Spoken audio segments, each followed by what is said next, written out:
Hello everybody and welcome back to the Hoopstop. Today we're going to be ranking every NBA team's starting point guard.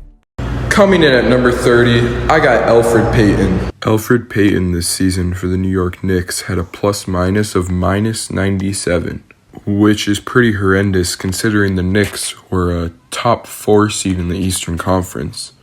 To put into reference, his backup, Emmanuel Quickley, the rookie, had a plus-minus of plus 182. This goes to show that the Knicks are just a better team when Elfrid Payton isn't on the floor. Next up at number 29, I have the rookie, Killian Hayes. Now, Killian Hayes may not be the best scorer by any means. He's only averaging 7 points per game, which is decent for a rookie, but he's doing that on 35% shooting from the field. The reason I have him above Elfrid Payton is because of his playmaking. He's averaging a solid 5.3 assists as a rookie. At number 28, I have Ricky Rubio. Ricky Rubio has taken a step down in playmaking. He's only averaging 6.4 assists this season, which for him is far below average. Just last season with the Phoenix Suns, he was averaging 8.8 assists. At 26 is Coby White. Coby White has not taken the leap I hoped he would take this season. He's only improved his points per game by 2. And I thought the Bulls would have a legitimate shot at the playoffs, especially after acquiring Nikola Vucevic. However, disappointing play from Coby White and others down the stretch is why they didn't make the playoffs, and it's also why I have Coby White at 26. At 26, I have Kendrick Nunn. Same with Coby White, Kendrick Nunn did not take that leap this year. In fact, he actually regressed. The only reason I am ahead of Coby White is because he had an insane Rookie of the Year, going from being undrafted to making an all-rookie first team. He's also been the only rookie that's gone undrafted to win multiple Rookie of the Month awards. And he was a key role player in that Miami Heat finals run. Coming in at 25, I have Reggie Jackson. Reggie Jackson did not have the best stats this season by any means, but he's a playoff performer. In the playoffs this year, he's been balling out and almost helped the Clippers come back to take Game 2 against the Jazz. If he can keep this type of play up, he can be the X factor for the Clippers in beating the Jazz this series. 24 is Cole Anthony. Cole Anthony is one of the only bright things of the Magic this season, and for good reason. He's had a stellar rookie season, averaging 12.9 points, 4.9 rebounds, and 4.1 assists. He's been extremely underrated for the Magic this season, and if he never got hurt, I'm not saying he would have won it, but he would have at least been in contention for the Rookie of the Year. At 23, I got Dennis Schroeder. Now, I know what you're thinking, next starting point guard for the Shanghai Sharks, all that.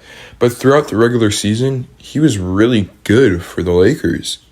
He helped carry the Lakers to the playoffs when LeBron and AD went out. And although he didn't have the best playoff performance, there was still one game where he dropped 20 in the playoffs. 22 is John Wall. Coming into the season, I did not think he was going to have the best season. I thought he was washed. He proved me wrong. He's averaging 20 points per game and 7 assists. And I know you're thinking this is a little bit disrespectful, but the Rockets are such a bad team that you can't entirely give him all the credit for his stats that he's putting up.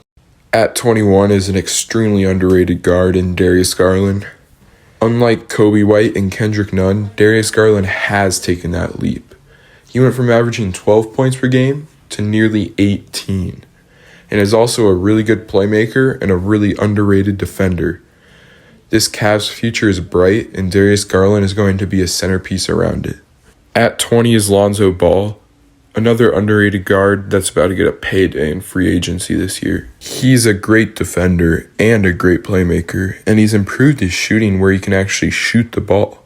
My prediction is this season he's going to go to the Chicago Bulls. At 19 is LaMelo Ball. LaMelo Ball is, in my opinion, the Rookie of the Year this year. Not just because of his stats, but also because of his impact to his team. He was leading the Hornets to the playoffs before he got hurt, and when he came back, he almost brought him to the playoffs again. 18 is Kemba Walker. I feel bad for Kemba. Just last year, people were calling him a top 10 point guard, and some were even arguing for him to be top 5. He's fallen off, and although his stats have not fallen off too hard, his impact on his team has shown. The Celtics have not done what they are supposed to this season, and most of that falls on Kemba Walker's shoulders. 17 is Malcolm Brogdon. Malcolm Brogdon has been extremely underrated with the Pacers this season, and his impact on the floor shows. Him and Domantas Sabonis alone almost carried them to the playoffs when TJ Warren and Miles Turner both went down with injury. Malcolm Brogdon is an elite playmaker and a great shooter, which is why I have him above LaMelo Ball and Kemba Walker. At 16, I got DeJounte Murray. The only reason I have DeJounte Murray over guys like Malcolm Brogdon, LaMelo Ball, Kemba Walker is because of defense. He's an elite defender. He also made an all-defensive second team back in 2016. I hope the Spurs start building around him soon, as they might waste his potential with older guys like DeMar DeRozan, Patty Mills. If they can build a young core around him, I think they could someday make some noise in the playoffs. At 15, I'm going with Kyle Lowry. Kyle Lowry is the definition of stats don't show everything. And a simple eye test will show you why the Raptors won that championship 2 years ago. The only reason I have Kyle Lowry this low is because he's digressed this year a little bit. There's a reason the Raptors didn't make the playoffs this year. They may not have had the same team they had back then, but still, Kyle Lowry normally would lead this team to the playoffs. 14 is Mike Conley. Mike Conley is another underrated player. He made his first All-Star team this year, but he should have made it a long time ago with the Grizzlies. Mike Conley's success this season has shown the Jazz are the 1 seed in the West, and a lot of that is thanks to Mike Conley's tremendous play this season. At 13, I have Jamal Murray. Jamal Murray was having tremendous success this season with the Nuggets before he got hurt, and was having even better success in the playoffs last year. I believe that if Jamal Murray never got hurt, the Nuggets would be legitimate title contenders, instead of having to start Campazzo at point guard. At 12, and one spot ahead of Jamal Murray, is Ja Morant. The reason I have Jamal Murray one spot behind Ja Morant is because Ja Morant is the first option on his team. Jamal Murray has a guy in Nikola Jokic that he can always go to. Ja Morant is having to carry the young Grizzlies to the playoffs, which he did, and he put on a show in the playoffs. It's unfortunate that the rest of his team didn't perform to that high of a level to beat the Jazz. 11 is Ben Simmons. I know this may be a little low for Ben Simmons considering his defense on the court, but his offense is just not enough to be able to lead his team to wins in the playoffs. They're enough to get him past the first round, but I don't think the 76ers will ever make it to the finals with Ben Simmons as their starting point guard. The only reason Ben Simmons is ahead of Ja Morant and Jamal Murray is because of his defense and his experience in the playoffs. He has shown that he can be a great defensive player in the playoffs, but just not a reliable offensive one, which is why I don't rank him any higher. Number 10 is Drew Holiday. Drew Holiday and Ben Simmons are pretty similar in defensive ability, but I believe Drew Holiday is miles better on the offensive end as a shooter and shot creator. Drew Holiday, I believe, is the key to the Bucks' success this postseason. As the Nets have a big three, the Bucks need to have that same big three in Drew Holiday, Chris Middleton, and Giannis Antetokounmpo. Coming in at 9, I have Shai Gilgeous-Alexander. In only his third season, Shai is averaging 24 points, 6 assists, and 5 rebounds a game. Before Shai got hurt, the Thunder actually didn't look too bad. I'm not saying they could have made the playoffs or anything, but who knows? With Shai hurt, though, the Thunder entered their tank stage.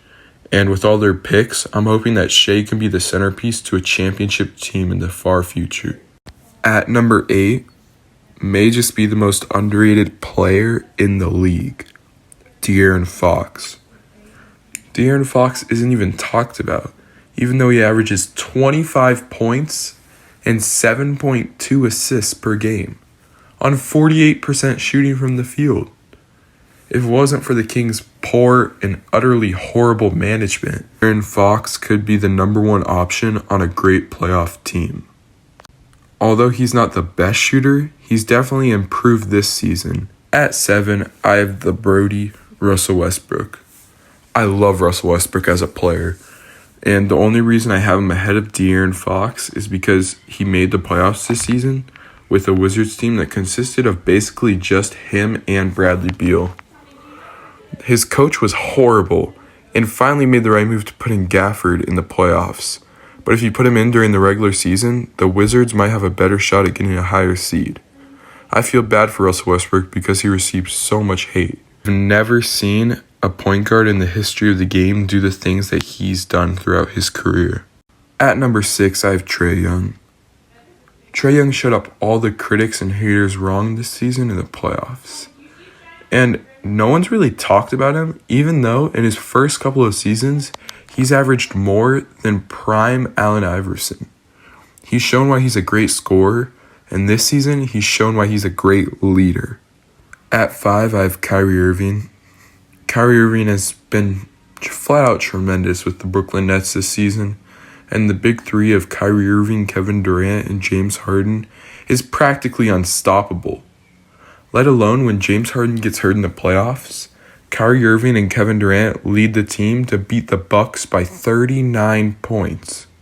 At number 4, and this may be a hot take, but I have the point god, Chris Paul. Chris Paul just had a 15-assist, 0-turnover game against the Denver Nuggets and has shown why he's a top 5 point guard of all time. The Suns team is looking scary this season, and they might have an actual shot at winning the NBA championship. Chris Paul has shown throughout his career why he's such a great leader, and that's pretty much the only reason why I have him above Kyrie, because of leadership. Coming in at number 3, I have Damian Lillard. Damian Lillard has had to carry this Portland team in the first round against the Nuggets, and sadly, it was not enough. He had a 55-point playoff game, though, and hit 2 game-tying shots to send the Blazers into overtime and double overtime. The second-best point guard in the NBA is Luka Doncic. Luka Doncic, in just his 3rd season in the NBA, and at only 22 years old, is averaging nearly 28 points per game on 8 rebounds and 7.6 assists per game. At just 22 years old. I've seen people compare him to Michael Jordan and LeBron James and say he's going to be the GOAT one day, and in my opinion, it's just too early to tell. But the way he's been playing, who knows? And finally, at number 1, I don't think this is a debate. I have Steph Chef. Look at Curry, man. Steph Curry's averaging his career-high 32 points per game and his career-high 5.5 rebounds per game, while also averaging nearly 6 assists, and he nearly carried this poor Warriors squad to the NBA playoffs. Thank you guys for watching the video. If you liked it, leave a like and comment down below. Tell me, what would you change about this list?